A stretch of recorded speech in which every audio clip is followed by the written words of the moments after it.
한자 차이인데 이렇게 다르죠? 저 신림동에서 왔습니다.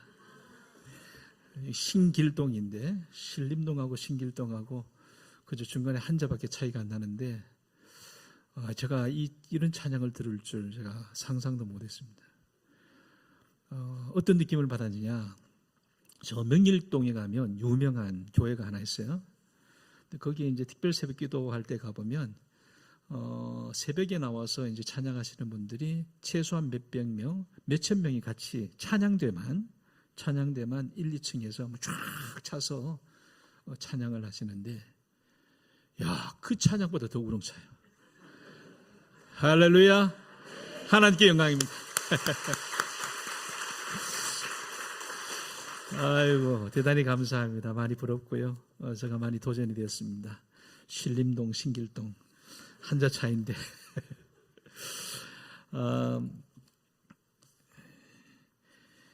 제가 김후식입니다. 아마 식사하시고 오늘 뭐 카레 라이스 카레 드셨다 그랬죠? 카레 드셨는데 우리 후식으로 예배 드리는 건 아니고 예배는 정식으로 드렸으면 좋겠습니다. 너무 감사하고 특별히 우리 신길동 교회에서 이렇게 또 선교사님을 파송하는 정말 대단한 그런 예배를 드리게 된 것 축하를 드립니다. 그리고 축복합니다. 여러분을 향하신 하나님의 특별한 은혜인 줄로 믿습니다. 들어보니까 우리 30주년, 특별히 또 우리 한 나라, 태국이라고 한 나라를 30년 동안 한결같은 마음으로 그렇게 섬기는 것은 결코 쉽지 않거든요. 특심을 가지고 아마 우리 원로 목사님께서 아마 기반을 그렇게 아주 의지를 가지시고 하나님의 계시를 받아서 그렇게 하신 게 아닌가 감히 이렇게 추측을 해보는데 정말 대단하고 또 많이 또 우리 귀감이 되리라고 얘기했습니다. 그리고 정말 감사한 일은 우리 목사님을 제가 이제 뭐 총회에서는 아니면 여러 곳에서 이렇게 얼굴은 이렇게 먼발치에서 뵌 적이 있습니다만 가까이 계셨는데도 불구하고 인사드리지 못해 죄송합니다. 노예가 다르다 보니까 여기는 이제 관악노예 소속이고 저는 이북노예, 평북노예 소속입니다. 그러다 보니까 아마 이제 그렇게 접촉할 기회가 좀 없었던 것 같습니다. 그래서 좀 송구한 마음이 있고 이렇게 귀한 분들을 좀 일찍 알았으면은 더 많이 좀 지도 편달을 구하지 않았을까 하는 그런 생각을 하게 돼서 너무 감사합니다.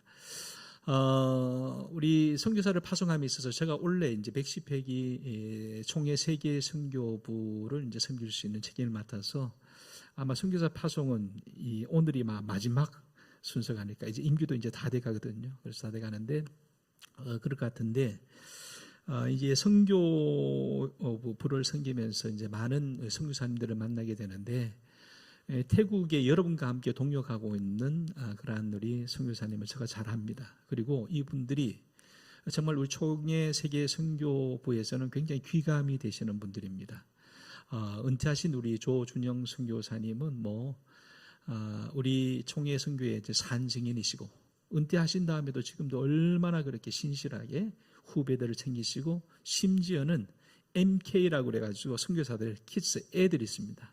어린 애기까지 또 훈련 기간에 와서 섬겨주시는 귀한 우리 선교사님이시고 또 그들을 이어서 이제 이어받아서 하시는 우리 김장훈 선교사님 계신데 저하고 이제 선교사 동기거든요. 선교사로 같이 훈련을 받고 그분은 태국으로 가고 저는 이제 다른 지역에 가서 선교를 한 바가 있는데 정말 신실한 분입니다. 묵묵하시고 꼭 태국 사람처럼 생겼습니다. 했는데 참 다 아시겠네, 그죠?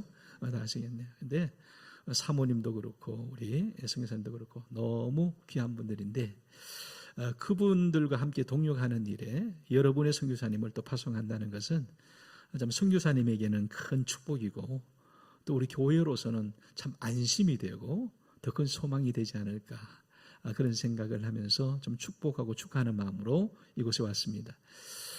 먼저 우리 세계 선교부 부장으로 섬기고 있으니까 간단하게 좀 선교 형편을 좀 말씀드리고 여러분의 도움을 구하는 것은 지금 현재 우리 총회 파송 선교사가 한 1620여 명 되는 것으로, 물론 들쑥날쑥합니다. 은퇴하신 분도 계시고 신교로 들어가는 분도 계시기 때문에 한 그 정도 됩니다. 그리고 92개국에 나가 있습니다. 가정으로 따지면 한 830가정 정도 됩니다. 선교사님 부부가 다 선교사님이시니까요. 그래서 싱글로 나가 계신 분도 계시지만 주로 이제 가정으로 나가서 사역을 하고 계신데, 이분들이 각 곳에서 정말 요즘은 고군분투하십니다. 왜냐하면 근간에 이제 환율 때문에 말입니다. 환율이 갑작스럽게 많이 올랐잖아요. 그런데 이제 우리 후원하는 데에서는 그냥 그대로 하던 대로 이렇게 후원을 하게 되는데, 현장에서는 이제 달러 베이스로 모든 사역이 이루어지거든요. 그러다 보니까 달러 환율이 올라가면 현장에서는 많이 고통스러워하죠. 그러나 하나님의 은혜로 각 곳에서 꾸준히 열심히 잘 사역하고 계신 우리 선교사님들이 계신데, 저희 이제 총회 이제 세계 선교부에서 요즘 크게 이제 주안점을 두고 있는 몇 가지 대목이 있습니다. 그 첫 번째가 뭐냐면 이주민 선교라고 해서 지금은 이제 우리나라 자체가 다문화 사회가 되지 않습니까? 그래서 뭐 이 신길동 지역은 어떨지 모르지만 곳곳에 이제 각 곳에 각 나라에서 들어온 우리 다문화 가정들이 있습니다. 그래서 이전에는 속지주의라고 해서 그 현장에 가서 선교한 분들만 선교사라고 인정을 받았지만, 이제는 속인주의라고 해서 사람이 있는 곳에 선교를 하자라고 해서 외국인 선교를 지난 30년 동안 꾸준히 해왔는 것을 이제는 조금 더 좀 적극적으로 우리가 이제 수용해서 우리 국내에 있는 다문화를 잘 섬겨보자 하는, 그것이 이제 우리 기도 제목이고 방법론을 찾고 또 총회적으로는 법제화를 이제 시도하고 있는 가운데 있습니다. 여러분, 우리 주변을 돌아보면서 선교지가 먼 곳에 있는 것이 아니라 우리 가까이 있다는 것도 한번 염두에 두시면 좋겠습니다. 그리고 지금 이제 당면한 문제 중에 하나가 은퇴 선교사님들이 이렇게 급작스럽게 늘어납니다. 왜냐하면 우리 전체 인구상으로도 그렇지만 베이비 부머 시대가 이제 막 은퇴할 즈음이 됐습니다. 베이비 부머들이. 그래서 선교사님들도 이제 이 베이비 부머들이 많거든요. 이분들이 앞으로 한 5년 동안에 속속들이 그렇게 은퇴를 하시게 됩니다.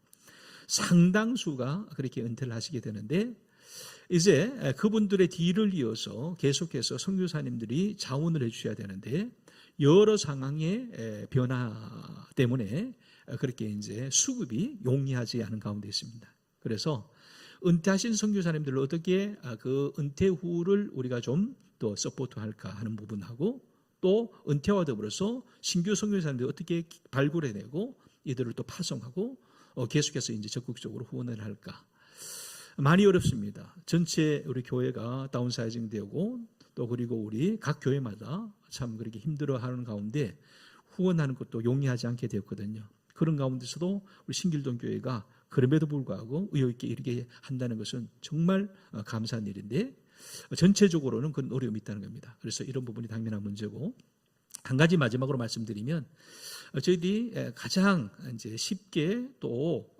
이렇게 당면한 문제 중에 하나, 이거 잘했으면 좋겠다. 지금도 잘하고 있지만 좀 더 잘했으면 좋겠다는 것이, 선교사님들이 이제 해외로 파송되면 가끔씩 한국에 방문할 때가 있습니다. 들어올 때가 있죠. 이러저러한 공무로 들어올 때도 있고, 건강상의 문제로 들어올 때도 있고, 안식년으로 들어올 때도 있고, 다양한 그런 이유 때문에 고국을 방문하는데, 와서 제일 문제가 뭐냐 하면 단기 숙소가 문제입니다. 머물 수 있는 숙소가 문제죠. 그래서 게스트룸이 우리 총회 안에 게스트룸이 몇 개로 제한되어 있습니다. 이분들을 다 수용할 수가 없습니다. 그래서 각 개교회가 가지고 있는 게스트룸, 그리고 개인이 그렇게 서비스할 수 있는 게스트룸들이 곳곳에 있는데, 이것을 우리 플랫폼에서 같이 모아서 누구에나 공유할 수 있도록 하면은 보다 용이하게 선교사님들 도울 수 있겠다라고 해서 지금 시도하고 있는 것이 일로일관입니다. 일로일관. 그러면 한 노회가 한 개의 선교관을, 한 개 이상의 선교관을 그렇게 공유를 하게 되면 우리 총회사나 노회가 69개 노회입니다. 그러니까 최소한 우리 선교관이 69개의 룸은 준비가 된다는 거죠. 그래서 좀 용이하게 하고자라고 하는 그런 이제 의지에서 우리 각 노회에다가 협조 요청을 하고 있습니다. 그래서 관악노회, 우리 신길동 교회가 속해 있는 관악노회도 이미 그 이제 안내를 드렸고 부탁을 드렸고 가락로에 안에 선교관이 몇 곳 있습니다.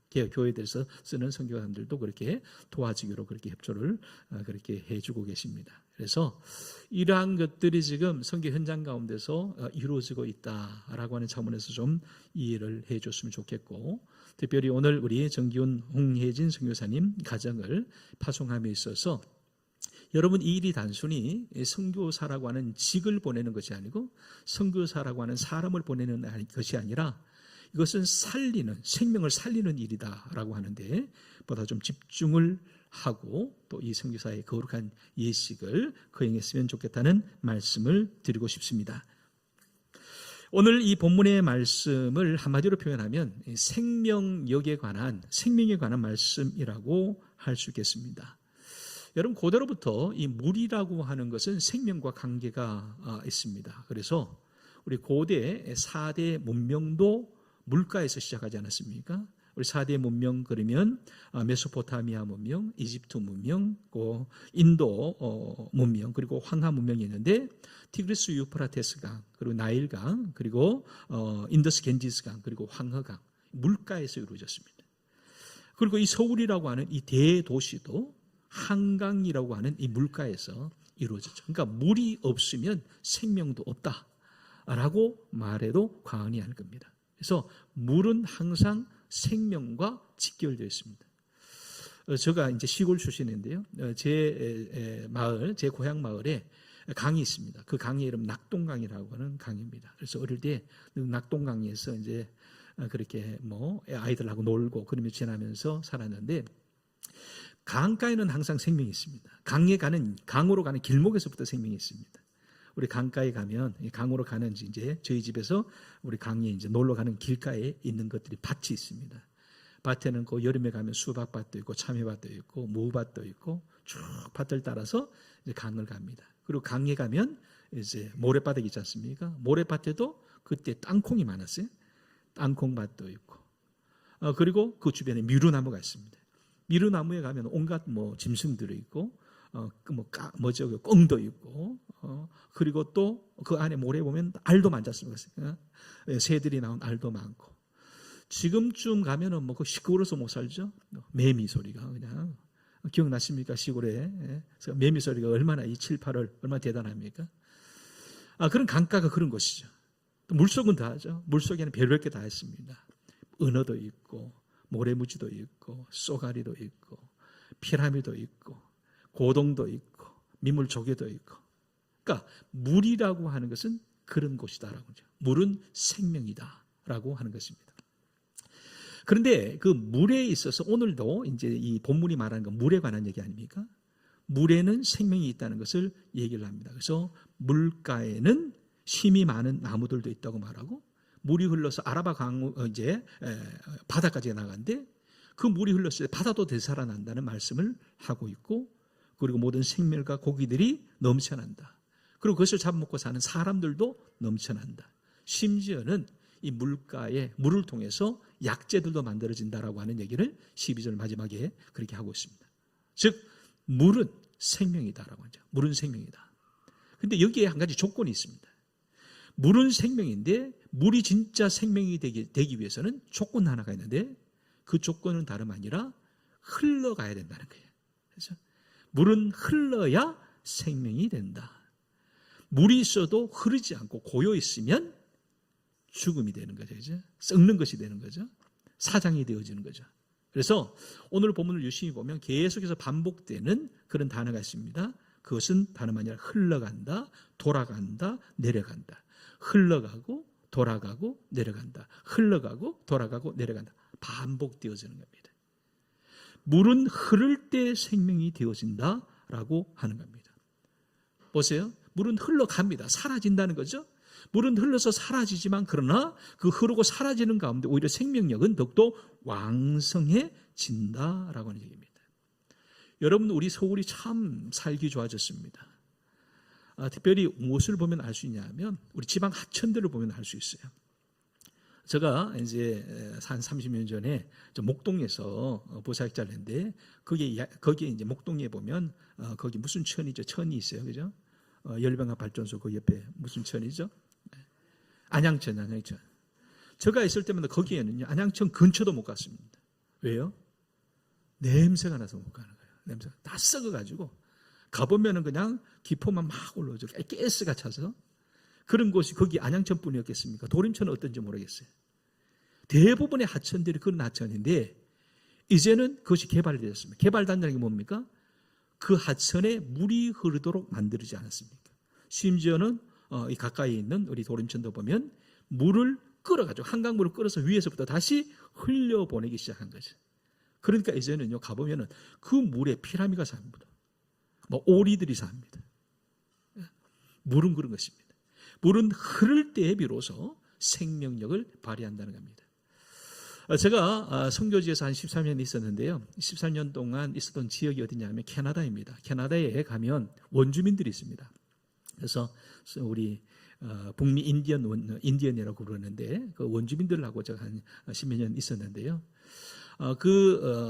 이제 우리가 이쪽에서 가면 제일 먼저 닿는 곳이 밴쿠버라고 하는 곳이죠. 밴쿠버인데 밴쿠버가 있는 그 도 이름이 브리티시 콜롬비아주입니다. BC주라고 말하는데 거기에 유명한 강 하나가 있습니다. 프레이저 리버라고 하는 강인데 이 강이 한 1,500km 정도 됩니다. 네, 이 강의 프레이저 리버의 제일 유명한 것이 뭐냐면 연어입니다. 연어. 그래서 연어는 민물에서 산란해서 바다로 나갔다가 수년 후에 다시 회기성에 따라서 민물로 올라가서 자기가 태어났던 곳에 가서 알을 놓고 거기서 죽잖아요. 그럼 생명이요 대단합니다. 이 생명이 물을 따라서 흘러갑니다. 바다로 갑니다. 다시 올라와서 여기서 죽는 거예요. 죽는데 그것을 끝나는 것이 아닙니다.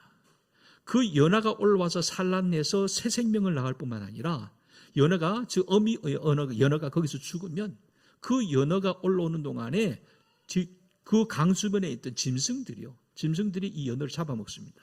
주로 독수리, 새가 와서 먹고 곰들이 와서 먹고 온갖 짐승들이 포식을 합니다. 그래서 그 생명, 또 다른 생명을 살린다는 얘기죠. 그러면 그 뒤 짐승들이 먹고 그것을 끝나느냐? 그렇지 않습니다. 짐승들이 먹고 그 배설한 배설물을 통해서 그 토양이 그냥 영양분이 풍성해집니다. 그래서 거기서 자라는 것이 뭐냐 하면 유명한 캐나다 원목들이 자랍니다. 여러분 한국에서 우리 목재 주택 할 때에 많은 양은 캐나다에서 옵니다. 물론 이 동남아시아에서 오는 인도네시아에서 오는 목재들이 있지만 그 목재들하고 차원이 다릅니다. 더운 지방에서 나오는 목재하고 추운 지방에서 나오는 목재의 용도도 다르고 차이가 있습니다. 그리고 거기에서 나오는 목재로 사람이 살 뿐만 아니라 그 목재 자체가 뭐가 되느냐? 산소 탱크가 되는 거예요. 산소 탱크. 그래서 요즘 우리가 물건 쓰면 탄소세를 내잖아요. 그죠? 우리 탄소를 소비하는 만큼 세금을 내야 된다. 산소가 그만큼 귀한 거죠. 그곳에 그런 이제 산소 탱크가 없다면, 산림 지역이 없다면 우리는 살 수 없는 거예요. 그러니까 이것이 그냥 단순히 물이 흘러가서 물 안에 있는 생물만 사는 것이 아니라 그 어류가 살고 어류를 통해서 육류가 살고 그런 짐승들을 통해서 자연이 살고 자연을 통해서 사람도 살린다는 얘기예요. 여러분, 물이 흐를 때의 생명력은 우리가 생각하는 그 상상 이상이다라고 하는 얘기입니다. 여러분, 어떤 사람이 그런 얘기를 했습니다. 의학 얘기인데 사람을 이런 식으로 비교를 했어요. 사람은 접시 구조이다. 사람은 접시 구조이다. 접시 있죠? 평평한 접시라는 거예요. 항아리 구조가 아니고 접시 구조라는 얘기예요. 항아리와 접시의 용도는 분명히 다릅니다. 항아리는 저장하는 거죠. 접시는요, 소비하는 겁니다. 금방 들어서 쓰는 거죠.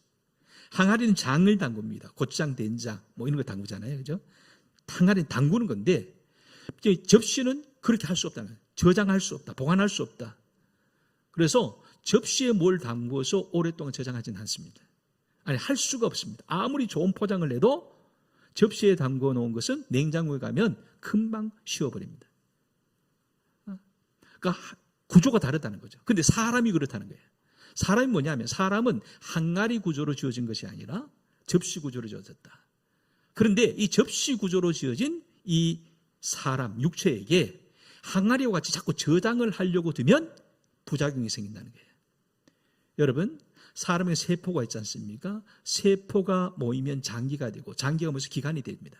그리고 인체가 되어지는데 이 세포라고 하는 것은 기본적으로 아주 소량의 에너지만 가지고 있다가 바로바로 소비를 해줘야 세포가 살아서 움직이지, 거기다 뭘 오랫동안 담겨두면 그것은 병이 된다는 거죠.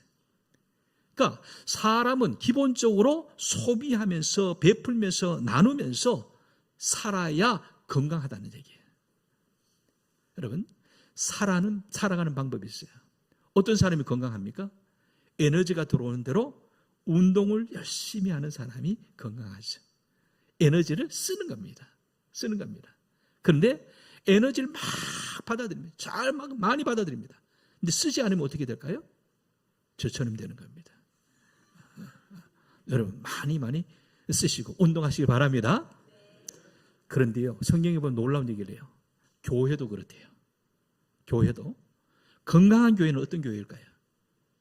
사이즈가 크면 건강한 교회입니까? 시스템이 좋으면 건강한 교회입니까? 아니에요. 건강한 교회는, 성경적인 기준은 나누고 베푸는 교회가 건강한 교회라고 저는 믿습니다. 많이 나누는 교회예요. 베푸는 교회예요. 흘려보내는 교회예요. 그래서 그런 노래도 있죠. 사랑은 어떤 겁니까? 버리는 것, 섬기는 것, 섬기는 것. 사랑은 참으로 버리는 것. 노래 많이 하잖아요. 여러분, 건강한 교회는 베풀고 나누는 교회입니다. 그런 차원에서 우리가 선교사님을 파송한다는 것은 이건 나눈 것 아닙니까? 베푸는 것 아닙니까? 섬기는 것 아닙니까? 사랑을 공유하는 것 아닙니까? 신길동 교회가 정말 건강한 교회인 줄로 저는 믿습니다. 믿으시죠? 할렐루야. 물은 생명입니다. 근데 생명에는 조건이 있습니다. 어떤 조건이냐? 흘려보내야 된다라고 하는 겁니다. 그런데 흘려보내야 되는데 흘려보내는데 또 하나의 조건이 있어요. 여러분, 어떻게 흘려보낼 수 있을까요? 흘려보낼 수 있는 방법은 내게 차고 넘쳐야 돼요. 차고 올라야 돼요. 차올라야지 흘려보낼 수 있어요. 없는데 어떻게 흘려보냅니까? 내 안에서부터 차올라야 된다는 얘기입니다. 강원도 태백에 가면 두 강에, 큰 강에 그렇게 이제 뭡니까? 수원지가 있다고 그러지 않습니까? 거기 검룡소가 있고 그리고 황지연못이 있습니다. 한강에 발원지고 그건 낙동강에 발원지 있어요. 작습니다. 크지 않습니다. 거기서 물이 계속해서 콸콸콸 쏟아져 나온다는 거예요. 매일같이. 매일같이 그렇게 쏟아졌는데 그 물이 한강으로 1400km 흘러가고 낙동강으로 1400km 흘러갑니다. 계속 쏟아져 나오는 거예요. 어떻게 물이 쏟아져 나올까? 거기에 그것이 없으면 흘려보낼 수 없다는 거죠. 수원지가 분명히 있어야 돼요. 황지연못 같은 수원지가 있어야 되고요. 그리고 검룡소 같은 수원지가 있어야 돼요. 성지에 가면 텔단이라고 하는 곳에 수원지가 있습니다. 거기서 물이 흘러서 어디까지 가느냐? 요단강이 되었습니다. 계속해서 가보면 텔단이라는 곳에 가보면 시원한 물들이 콸콸콸 계속해서 쏟아져 나와요. 그런데 수원지가, 진정한 수원지가 어디냐는 거예요. 거기 검룡소도 황지연못도 물이 안에서부터 솟아 나오는데 그럼 그곳이 진짜 수원지냐? 그렇지 않습니다. 진짜 수원지는요, 그 뒤쪽에 있는 산입니다. 그 산, 금대봉이라고 하는 1418m짜리 산이 있는데 그 산이 석회암으로 되어 있다고 그래요. 그러니까 물이 거기서부터 스며들어서 검룡소에서 쏟아져 나오고 황지연못에서 쏟아져 나오는 겁니다. 텔단이라고 하는 곳에 물이 쏟아져 나오는데 그 물조도 어디서 나오냐? 본래는 헐몬산에서부터 물이 모여져서 스며들었다가 텔단에서 쏟아져 나온다는 거예요. 그러니까 수원지는 검룡소나 황지연못이나 텔단이 아니라 바로 금대봉 산이고 그리고 또한 헐몬산이라는 거예요. 그러면 금대봉이 헐몬산이 진짜 수원지일까요? 어떻게 생각하십니까? 근본적으로 물은 어디서 옵니까? 하늘에서 내려와야지. 하늘에서 내려와야 돼요. 그러니까 진짜 수원지는 어디죠? 하늘입니다. 여러분, 우리는 흘려보내는 삶을 살아야 됩니다. 교회도 흘려보내야 됩니다. 그러자면 수원지가 있어야 됩니다. 그 수원지가 어디일까요? 하늘이란 거지. 하늘에 누가 계십니까? 하나님이 계시죠.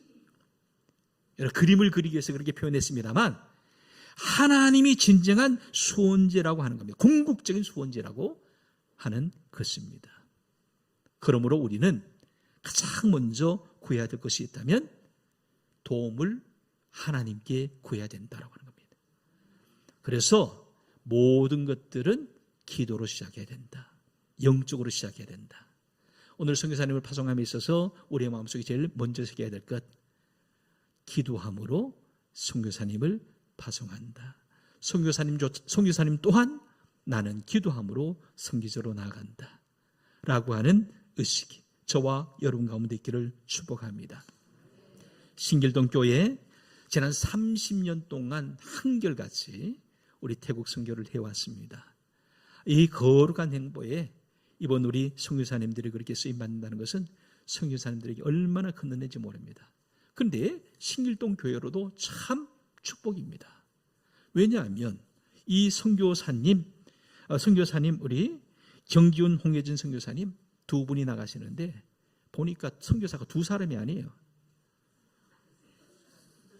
몇 사람이에요? 믿으십니까? 제가요, 제가 이제 아들 셋입니다. 위가 쌍둥이인데, 쌍둥이 5살 때, 막내 6개월 때 데리고 나갔습니다. 그때 데리고 나가서 몇 년 있으니까요, 아이들이 한 초등학교 3학년, 4학년 되니까 걔들이 벌써 조교가 됩니다. 그래서 선교지에서 내 파트너가 된 거예요. 동력자가 된 거예요. 제가 지난 훈련할 때 갔는데 이 아드님 두 분, 아들, 따님이 있는데 이분들은 이미 선교사님들이에요.